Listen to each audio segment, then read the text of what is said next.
இந்த கல்வி பயிலும் மாணவர்களை நன்னூலார் 3 வகையாக பிரித்துள்ளார். அன்னம், ஆவே, மண்ணொடு, கிளியே, இல்லிக்குடம், ஆடு, எருமை, நெய்யரி, அன்னர், தலை, இடை, கடை மாணாக்கர். அன்னப்பறவையும் பாலையும் நீரையும் 2ஆக பிரித்து உண்ணும் அதுபோல மாணவனும் ஆசிரியர் கூறுவதை தேவையற்றதை எடுத்துக்கொள்வான். அதுபோல அன்னமும் பசுவும் 2ஐயும் தலைமாணாக்கருக்கு. மண்ணொடு கிளியே, நிலமும் கிளியும் இந்த 2ஐயும் இடைமாணாக்கருக்கு. இல்லிக்குடம், ஆடு, எருமை, நெய்யரி. இல்லிக்குடம்னா நன்றாக வேகாத நீர் கசியக்கூடிய குடம். ஆடு, எருமை, பன்னாடை. அதாவது இந்த பன்னாடை என்பது கல் போன்றவற்றை வடிகட்டுவதற்கு பயன்படுத்துவார்கள். தென்னை மரம், பனை மரத்தில் ஒட்டி கொண்டிருக்கக்கூடியது. அதில் ஊற்றினால் நல்லதையெல்லாம் கீழே விட்டுவிடும். மேலே இருக்கின்ற தூசு, வண்டு, இறந்து போன உயிரினங்கள் இவற்றையெல்லாம் மேலே நிறுத்தி கொள்ளும். அதுபோல் இந்த மாணாக்கரை தலைமாணாக்கர் அன்னம், இவற்றுக்கு ஒப்புமையாகவும். அடுத்தது மண்ணையும் கிளியையும். மண் அப்படியே அனைத்தையும் எடுத்துக்கொள்ளும், தன்பால் இழுத்துக்கொள்ளும். கிளி சொன்னதை சொல்லும். இவை இடைமாணாக்கராகவும். கடைமாணாக்கராக இந்த ஆடு, எருமை, இல்லிக்குடம், பன்னாடை இவற்றை சொல்லுவார்கள். இந்த மாணவர்கள், நல்ல மாணவர்கள் எப்படி பாடம் கேட்பார்கள் என்றால்,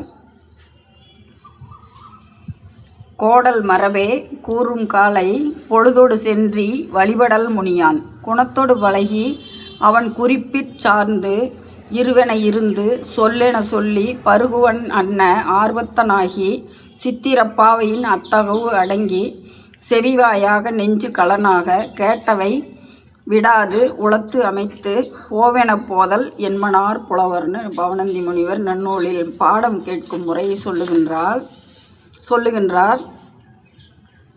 பாடம் சொல்லும் பொழுது தக்க காலத்திலே சென்று, காலம் தாமதமாக செல்லாமல் லேட்டாக செல்றதும்பாங்க. அவ்வாறு இல்லாமல் உரிய காலத்தில் சென்று ஆசிரியரை பணிந்து நல்ல குணத்தோடு பழகி நல்ல குறிப்பறிந்து நல்ல மாணவர்களோடு சேர்ந்து நல்ல அறிவிச்சிறந்த நிலையிலே ஆசிரியர் சொல்லுவதை அப்படியே படித்து பருகுவன். அதாவது நாம் தாகம் இருக்கும் பொழுது எப்படி நீர் பருக வேண்டும் என்று நினைப்போமோ அதுபோல கல்வித்தாகமுடைய ஒரு நல்ல மாணவன் சொல்லுவதை அப்படியே ஆர்வத்தோடு தனக்கு நீரை உட்கொள்ள கொள்ளும் ஆவல் போல விருப்பம் போல விரும்பி பாடத்தை கேட்டு எப்படி வகுப்பில் இருக்க வேண்டும் என்றால், சித்திரப்பாவையின் அத்தகு சித்திரத்தில் எழுதிய பதுமை போல அசைவில்லாது அக்குணம் போல மொழி மெய் இவற்றை அடக்கி ஆசிரியர் சொல்லுவதை செவி வழியாக மனதிலே கொண்டு சேர்த்து நெஞ்சு கலனாக, அதாவது நெஞ்சை இடமாக கொண்டு ஆசிரியர் சொல்லும் கருத்துக்களை எல்லாம் பதித்து கொண்டு மனதிலே நிரம்ப வைத்து ஆசிரியர் பாடம் முடித்து போ என்று சொல்லும் பொழுது எழுந்து போகுவன் ஒழுக்கமுள்ள மாணவன் என்று சொல்லுகின்றார். அதேபோல மாணாக்கர் அல்லாத நிலையில் எப்படி இருப்பான் என்றால், களி, மடி, மானி, காமி, கள்வன், பிணக்கன், சினத்தன், துயில்வோன், மந்தன், 90க்கு அஞ்சி தடுமாறும் உளத்தன், தருகணன், பாவி, படிச்சிலன், நூற்கு பகரார் நூலே. யாருக்கெல்லாம் பாடம் சொல்லி தரக்கூடாதுன்னா, கல்குடியன், சோம்பேறி, காமுகன்,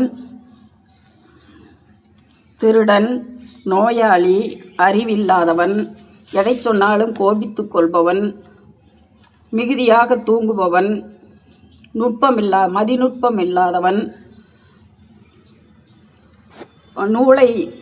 கருத்தை சொல்லும்போது கேட்பதற்கு அஞ்சி தடுமாறும் உளத்தன், இப்படிப்பட்டவர்களுக்கெல்லாம் தருகணன். அஞ்ச வேண்டியதற்கு அஞ்சி அஞ்ச வேண்டாததற்கு அஞ்சாமல் இருக்கக்கூடியவன் நல்லவன். ஆனால் இவன் எதற்கிடத்தாலும் அஞ்சுகின்றவன், அஞ்ச வேண்டியதற்கு அஞ்சாதவன், பாவத்தொழில் செய்பவன், பொய்மையுடையவன். இவர்களுக்கெல்லாம் நூலை கற்றுக் கொடுப்பதில் பயனில்லை என்றும் நன்னூலார் கூறுகின்றார்.